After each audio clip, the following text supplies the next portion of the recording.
Karibu tena mtazamaji. Mkulima mmoja katika kaunti ya Kajiado amegeuza chumba kidogo kuwa sehemu ya kufanikisha biashara ya uyoga. Vera Mburugu anazalisha uyoga na pia kutengeneza kachiri kwa kutumia uyoga uliokomaa kupita kiasi na ambao kawaida hutupwa. Ubunifu huo umemwezesha kupata faida maradufu kutokana na kilimo cha uyoga. Dennis Otieno alizuru shamba la Vera na kutuandalia makala haya ya kilimo biashara.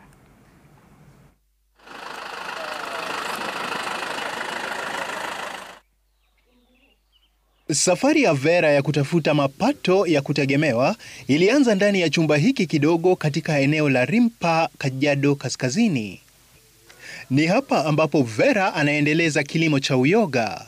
Kwa button mushrooms, kwa vile iko tu kama button, inachukua 2 months kudecompose. Hapa ni ile inafanywa unaziozesha.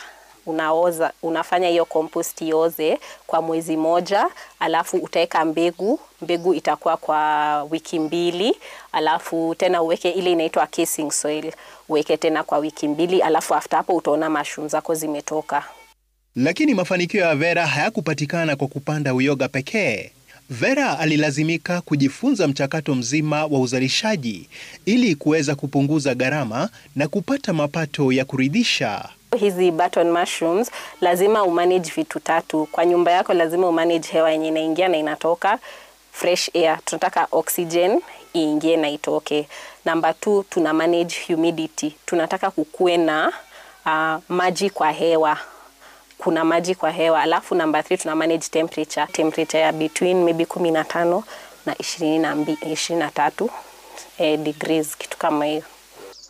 Uyoga mweupe au wa kahawia unahitaji umakini mkubwa, hasa kwenye utengenezaji wa mbolea maalum na udhibiti wa mazingira ya chumba cha uzalishaji.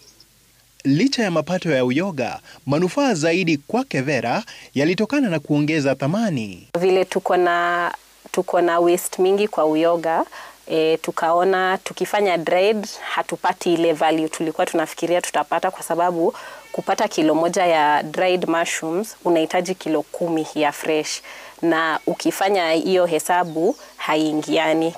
Uyoga uliokomaa kupita kiasi na ambao ulikuwa ukitupwa hapo awali, sasa ukigeuzwa kuwa wenye faida kubwa. Kaona the best option ni kutengenezea crisps. Crisps zinakulika rahisi kwa sababu watu already wako na idea ya potato crisps. So inakulika rahisi, na sisi kwa uyoga yetu, kwa farming yetu, inatupea more money than the fresh. Katika eneo hili linalojulikana zaidi kwa ufugaji, shamba lake Vera limeleta tofauti kubwa. Sasa ameweza kustawisha biashara kwa kuzalisha na kuongeza thamani ya uyoga. Dennis Otieno, Runinga ya Citizen.